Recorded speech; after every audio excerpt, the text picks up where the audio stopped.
Alrighty, so welcome guys, we are in Calphayus, boss 3 of Dread Palace hard mode. We're going to be looking at it from a DPS perspective. Calphayus is actually a pretty easy fight for DPS. You're going to be looking at a mixture of mechanics ranging from target swapping to AoE to burst to a little bit of movement.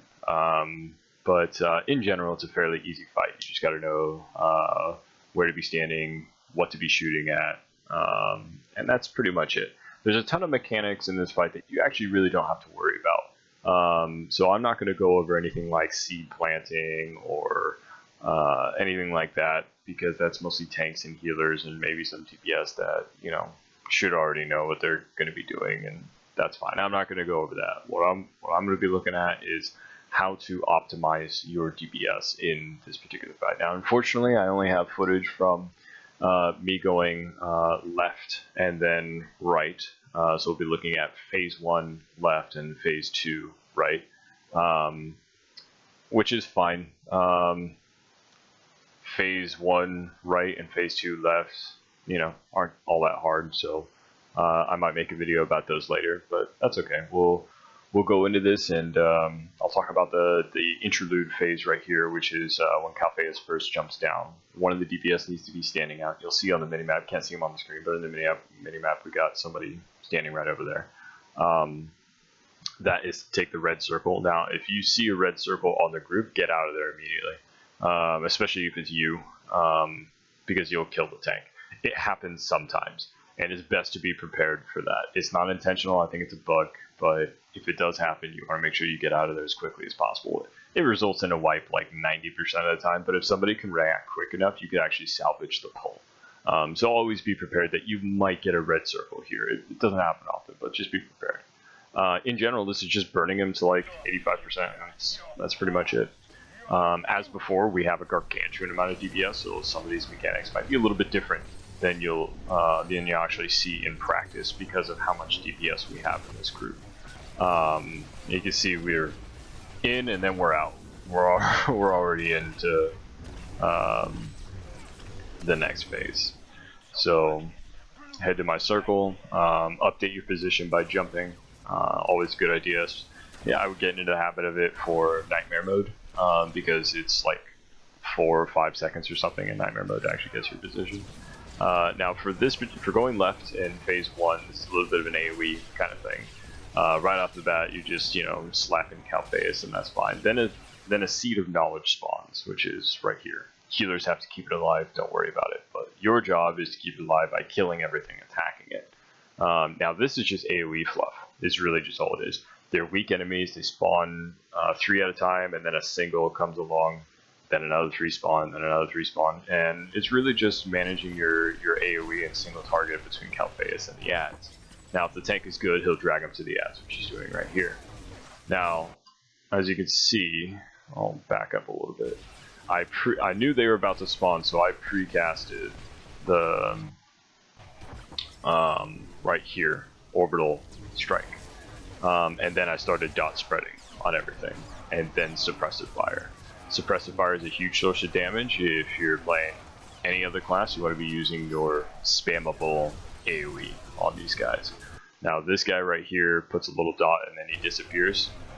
Putting a little bit of DPS on him isn't going to hurt anybody. You just go ahead and kill him. Now if you see less than 2 ads, if it's just Calphayus and another ad, your AoE is now not as worth it as your single target rotation. So that's why you see me switching back to Cole and series of shots, because it's just Calphayus and another ad. Now the new ads are back. I finish up my Cole for single target, and now I'm straight back to suppressive fire here. You can see I'm using that as a filler, and I want to keep dots up on everything because dots give me energy, which gives me more series or suppressive fire, right? So that I'm only breaking up my AoE with energy, you know, acquiring stuff. And that's only when there's, you know, a bunch of ads out. You see them starting to drop, right? So that one's dead, that one's about to die. Now more spawn, so I'm just going to continue, you know, suppressive fire in between my calls. put the roll in. The roll is a good energy management. It does a lot of AoE damage, and it's free, so it helps with your energy management. And you just keep suppressing. That's all this phase is just AoE the hell out of everything. Once everything is dead, once Calphayus is in his little bubble, the ads stop spawning. Until then, the ads will literally keep spawning. Obligatory dance on the seed, because why not? I don't know. It'll somehow affect your DPS, I'm sure of it. Then we wait a little bit for the next phase. And here we go. Same thing as before. DPS is going to run out. That's dead shot there. And then we all stack up. You want to make sure I'm actually a little bit farther away than I should be. I should be a little bit closer. I'm 3.6 meters away. I should be a little bit closer. That's still within 4 meters, but I should be closer.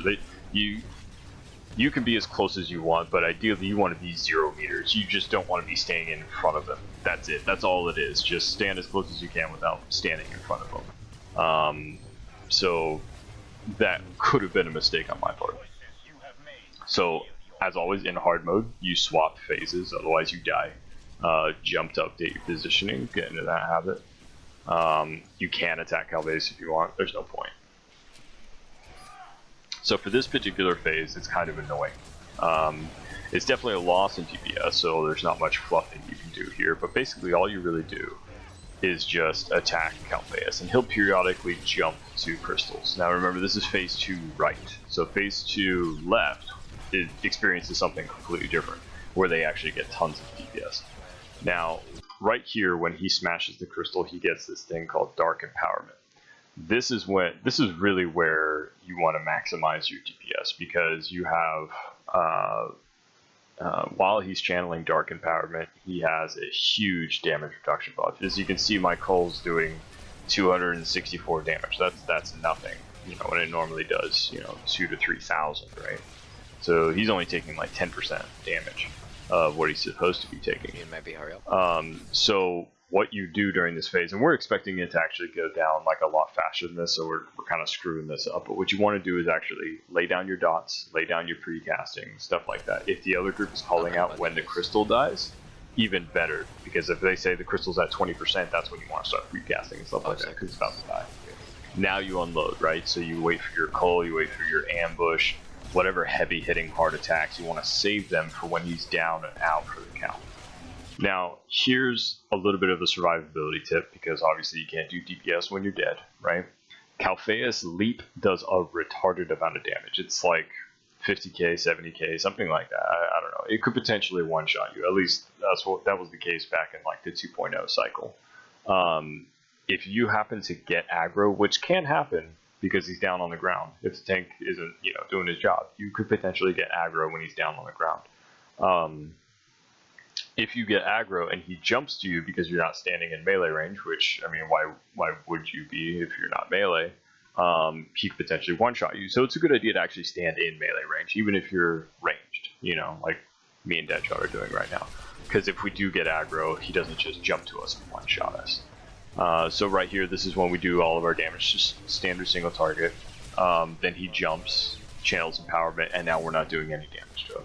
So this is when we recover our energy, do our fillers. I'm just doing rifle shots just to get my energy up, and now we unload, right? Do my Cole, series of shots, a few lethal shots, and we move on. Like I said, gargantuan amount of DPS here, so we're getting them pretty low.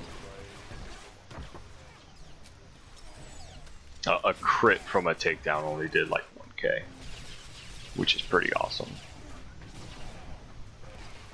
Boom.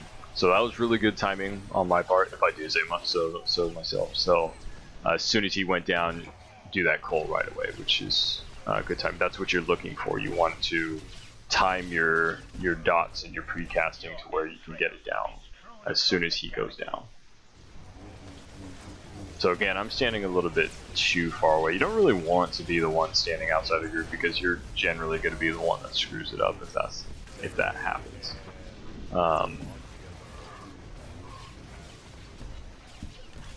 But yeah, here we're just burning them down. I think it's like 20% or something like that. Now I refresh dots here, but you don't really have to. You know, if he's getting to the point where he's going to teleport, why bother? So I might have been able to get more damage on him had I just done lethal shots instead of refreshing dots and then a cull. But it's, you know, it's kind of up in the air at that point. Now here, it's a similar situation to right side phase 2, where he's completely invulnerable right now. You're not doing anything to him, but you can potentially dot him, right? So if your class does have dots, definitely use them here. Now as for precasting goes, and you'll see this in a second, yellow circles down, you get a few cooldowns, then you start using your stuff, right? So boom. Kind of wasted the first tick of coal, but it's fine because we have a stupid amount of DPS. Do as much as you can to him while he's down on the ground, and as soon as he comes back up, he's invulnerable. And you can see, doesn't really matter, but right here in his buffs, you have his countdown until he's invulnerable again.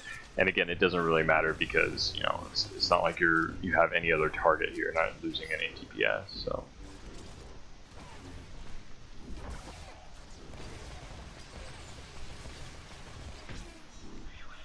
Boom. That's pretty much it. It's a relatively easy fight. It's really just all mechanics. When it comes to maximizing your DPS here, it's really just target swapping for first phase right because of the ad. On second phase left, it's really easy because you just have to focus on the crystal that you need to attack.